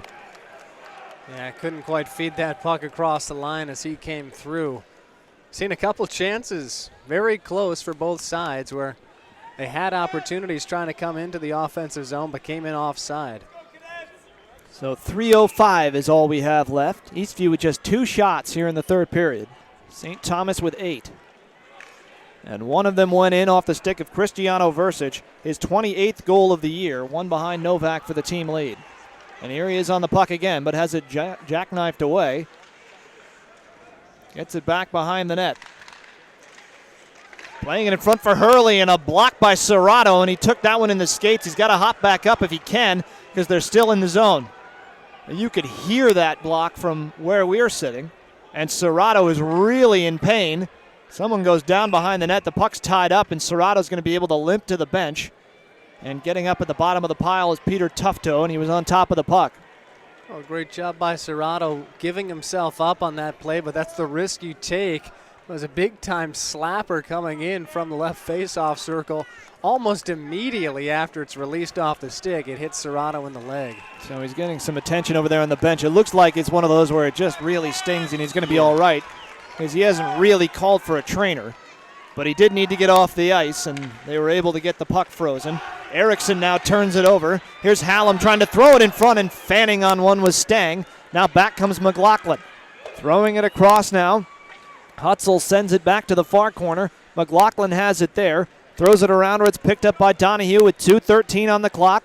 Trying to start him ahead. Stang, who's out there now with Hallam and Johnson as they've teamed up all the big 3 for St. Thomas. This is now the second line. Big collision in the corner, and Pierce Erickson lowering the boom over there. Schweiger throwing some shots at Stang. Now it comes to Donahue across for Weir, and he throws one right into the equipment of Driscoll.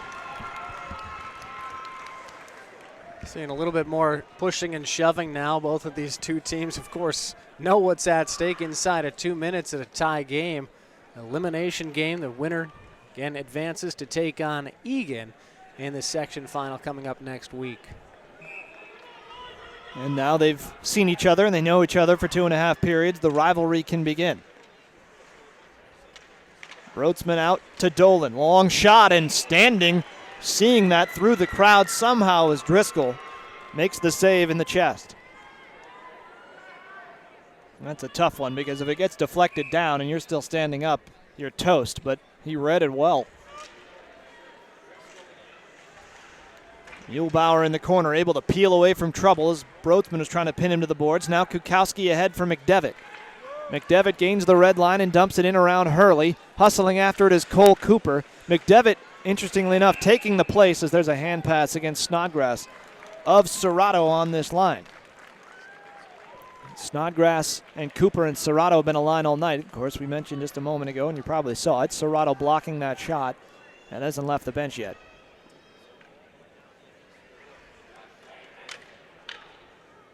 Trying to see if I can see him on the bench.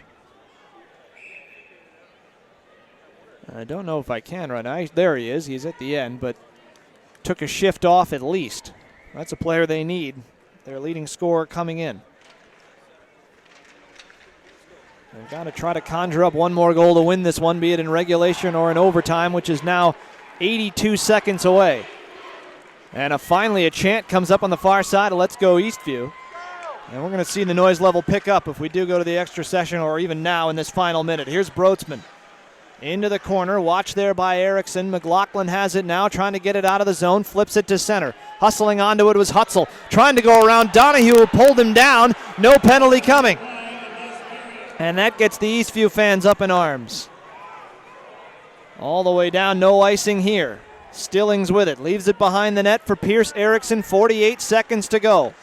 Late drama here in Section 3AA, where we've already had one game go to overtime. Back behind his own net is Weir to get it. Lays it up the boards. Versich backhands it out, and it's picked up by Kukowski at center. Throws a weak one in on Snow. 30 seconds remaining in regulation. Up the near side wall, Stang couldn't get to it. Thrown back down low by Snodgrass, but only as far as Novak. Tried to play it ahead for Versich, cut off by Snodgrass. He goes into the boards with Weir, trying to emerge with the puck. McDevitt came to help. Now it's pitchforked out by Hurley. Versich has it caught up in his skates, taken back by Snodgrass again. He fires, and it's blockered away by Snow. 9 seconds remaining. Cooper couldn't handle it behind the net. 5 seconds to go. Weir throws it out to center. Stang's running out of time. We're going to go to overtime again here in Section 3AA. A pretty good night of hockey here on Saturday night in the semifinals, and we're not done yet. They're going to take a very short break. They will play the first overtime at 8 minutes, and then they will resurface the ice if they need to after that first overtime. But 3 minutes is all we'll have between the end of the third period and the start of the first overtime. So St. Thomas got on the board. They did what they needed to do. Now we head to the overtime session, and you look back at Eastview. They didn't have a lot of offensive punch in that third period. They got to try to figure out how to get it going again. Yeah, they weren't playing on their heels, but they couldn't capitalize on really any mistakes because the Cadets were doing a much better job possessing the puck all the way back from the goaltender, starting up with that line of defense up to their forwards. They really dominated play, therefore, got a bunch more shots on goal, and finally were able to break one through. One thing to note, we do see Mitchell Serrato out testing out that leg. Looks all right. That's one of those things that'll probably be pretty bruised up tomorrow, but as long as he keeps that skate on, he's going to be okay. What you might worry about is if this game does go into a second overtime, he will get a break. He'll go sit down, but he definitely blocked a shot. Looked like in the ankle area from Brian Hurley. Made the play that he needed to make, but it certainly caused him a lot of pain. Yeah, again, great job by Serrato, but a tough injury to take. I mean, playing through that, he's got the adrenaline right now. You made the great point. If he's got to sit on it, it might be that much more difficult to get back up, get into this playing shape against a team like St. Thomas Academy. But what I really liked there at the end of that third period is Eastview, just like after they were trying to respond from the Cadets' equalizing goal, they brought the energy back. They had the better scoring chances in the final minute, and I really think that could carry over into this overtime, because you mentioned really from maybe midway through the second period through much of that third period, not generating a ton of scoring chances. Well, they only had 4 shots in the third period. They had 7 in the first, 10 in the second, 4 in the third, a total of 21. St. Thomas 9 in the first, 14 in the second, 10 in the third, and of course the one that counted came in the third period. At the 11-14 mark, easy for me to say, from Cristiano Versich, Tom Novak, and Alex Brotzman with the assists. The only goal for Eastview came all the way back in the first period, Tommy Hutzel, and the only assist went to Jake McLaughlin. That was at 10-11 of the first period. We will have one more tonight. We just don't know which way it will go as we head to overtime. Very similar scenario to the first game, which was won by Jack Jensen of Egan with 41 seconds remaining in the first overtime. So at the 7:19 mark of that first overtime to beat Cretin-Durham Hall 2-1 in what was a game that also started out a little slow and then grew into a thriller as the second and third periods rolled along. And by overtime, it was very intense in this building. We're expecting to see that energy pick up here, and it already is. Yeah, that first game started off a little slower, maybe as if both teams are trying to feel each other out, who was going to dictate flow, tempo, and they just didn't really want to make any mistakes, so no one was taking any risks. And then that game certainly picked up as the game progressed. Now, this one started off at a much faster pace, but we end up looking at the scoreboard, still same result going into the overtime at 1-1. Novak, Versich, Stang, Donahue, and Dolan out there for St. Thomas. Schweiger, McLaughlin, Hutzel, Kukowski, and Muehlbauer. And Hutzel let his stick fly out of his hands right off the opening draw. Got it back again as he caught it out of the air. Now here's Stang moving in. First rush of the overtime goes to the Cadets. And a big hit behind the net as Novak gets buried. Looked like from behind, but the whistle stays in the pocket again. Out to the point, Donahue trying to keep it in. Banked it off of Schweiger, who will chip it back out to center ice again. Novak throws it into the far corner this time, and back to get it is Muehlbauer. Versich pressuring him behind the net, reverses field and goes to McLaughlin, who backhands it out to center, and Donahue plays it across for Novak. There's Tom Novak moving into the zone. A big offensive gun for St. Thomas, has 1 assist tonight. Now McLaughlin gets to center, blasts one in, and Snow didn't look real comfortable with that as he stretched out and saw it wide. Snow hasn't been tested a whole lot of late, so wonder if maybe that's just what caught him off guard. Plus that shot came in harder than I expected, so probably from his perspective, same type of thought process. And the other thing to think about, one of his defenders was right in front of the shot and actually looked like he laid out to try and block it. So may have impaired the goaltender's vision. In any case, they survive, and it goes straight out of play, so the faceoff comes outside the zone. Cole Cooper tried to dump one in. Serrato back out there with his normal line mates, Snodgrass and Cooper. Now here's Brotzman, who's back with his normal line mates of Tufto and Hallam. So they got him out there for the big line once or twice in that third period to try and tie the game. And it worked. Here's Snodgrass circling the net, having trouble corralling the puck. Gets it back out to Erickson, trying to throw one toward the net. Cooper tried to kick it at the net. And that one goes high into the far corner. Now Serrato turns it around past the linesman. Back to Erickson again. Serrato has it behind the net, trying to center for Snodgrass, and he couldn't settle the puck down. He was one-on-one with the goaltender. Now here comes Brotzman's got a step on Erickson and blasts one wide on the far side. Comes out into the center ice portion again, and it's poked back out to center. Cole Cooper is there. Cooper's got a man breaking with him, but they're offside as they say that Hutzel was in early. With 1:42 gone here in the overtime, and you can feel the tension in the building starting to rise, can't you? Well, the energy is just real palpable right now. I'm enjoying this hockey game. Of course, overtime brings out the best in teams, and we're seeing it on display for the first 2 minutes. So up the near side it goes to Nevin Gupta. We haven't really seen in a while. He's out there right now with Novak and Johnson. Interesting line combination for St. Thomas right now. They're mixing it up. Now here's Dolan banking it past Schweiger. McLaughlin came in to try and keep it deep, and Novak, who might see the ice for the rest of the game if the coaches can stand it for St. Thomas, moves in and backhands one wide. When you can do things like that, you're going to see a lot of ice time. Back out to the point for Dolan, who blasts, and that one's off target. Donahue moving up to try and keep it in, and it comes back out to neutral ice where Dolan's able to pick it up. Dumps it in for Kukowski now. He reverses field to Muehlbauer. Well, at the Class A level for a couple of years running in state tournaments, you saw St. Thomas sometimes down, looking out now, or looking out of it. They always found a way to come back and win it. Can they do that now here in their first real test in the playoffs at the AA level? With all due respect to the Hastings High School club, they were down 7-2. Icing here against the Cadets. Of course, you remember back, I can't remember which year exactly it was, but one of those state finals against Hermantown, they were down 3-0 going into the third period and came back to win it in overtime. St. Thomas just kind of got the reputation as that team that was going to come back and get you if you let them hang around long enough. That's what Eastview did tonight. And we're 1-1 here going to overtime. Overskating it was Hurley, also Serrato, and Weir was right there, and the third man in got it. Swings it around the near side. Here's Peter Tufto bursting through neutral ice. As a man Stang breaking to the net, backhanded in one in that was sticked away by Driscoll. Versich picking it up on the far side. Some very different line combinations here for St. Thomas as we head to overtime. Just when it looked like they might have been starting to work, Donahue's in offside. What do you make of that?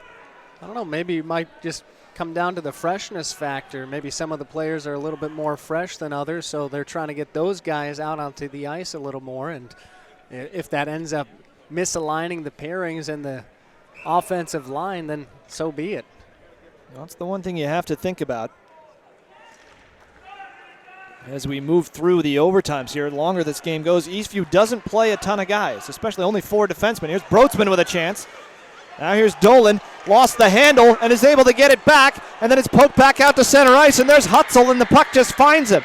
Hutzel moving in, trying to get it to the backhand, and he was tumbled down to the ice by Donahue, and the shot was easily sticked away by Snow. And it nearly came back to him again. Well, Hutzel living a charmed life on this shift, the puck just finding him wherever he goes, but he couldn't make it work.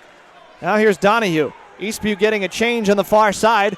Overtime nearly half over. The first one, and a high riser from Donahue goes over the shoulder of Driscoll and gets the glass. Trying to chip it back out to center with Snodgrass this time, as Eastview trying to catch St. Thomas pinching down low and gambling a little bit. Here's Hurley with a long shot, and that one deflected high and over, and then Driscoll kicks that net off pretty heavily, and St. Thomas and their fans are up in arms. I mean, he was just trying to get back into the net. You can understand both sides here why they feel the way they do. Yeah. Driscoll, kind of a belly flop. He was out of position, and that's ultimately, I think, why he ended up accidentally kicking the net off. But, yeah. But to the opposing team's fans, there are never any accidents. Right. So the faceoff stays inside the zone. Controlled by St. Thomas eventually, and Brotzman out there with Novak and Hallam now as they continue to throw new combinations at us. Pinned to the boards by Snodgrass is Novak, or rather that was Brotzman. This is Novak behind the net. Spinning away from Muehlbauer, and he faked everybody out, including himself, as down he goes. Kukowski punching it up the far side wall, and keeping it in was Weir with a nice play, and then dumped down to the ice was Brotzman by Muehlbauer. Long shot here came from Hurley, and stretching for that was Driscoll as it went wide. No look pass by Brotzman, set up beautifully. The shot taken out there, but Hurley just couldn't get it in on target. 3:09 to go, and Charlie Johnson playing it at his own blue line.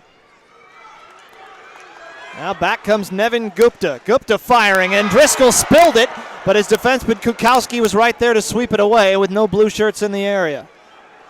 Kukowski stepping up again from his blue line position. Schweiger dumps it in. A bouncing puck goes wide. Dolan back behind the net to pick it up, trying to play it around for Johnson. Comes all the way through to Mike Stillings, we haven't seen a ton of late in the game. One of the 4 regular defensemen for Eastview. Donahue moving through neutral ice. And some nice dogged work there by Pierce Erickson to play it away. Now here's Tommy Hutzel, the goal scorer for the Lightning. Steered off the puck by Dolan with 2:26 remaining. And here's a home run pass for Tufto. Moving into the backhand, he scores! And St. Thomas wins it on a breakaway by Peter Tufto.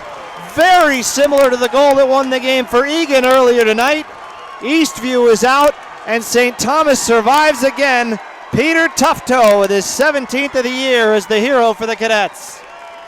What a great pass up ahead. So close to coming in offside. Credit Tufto there for, you saw him look down at the ice as he receives that pass, comes in onside, and beats what had been and what was an outstanding goaltending performance by Driscoll all night long.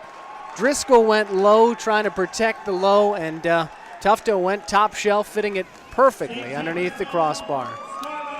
Well, Eastview will not make a return trip to the state tournament.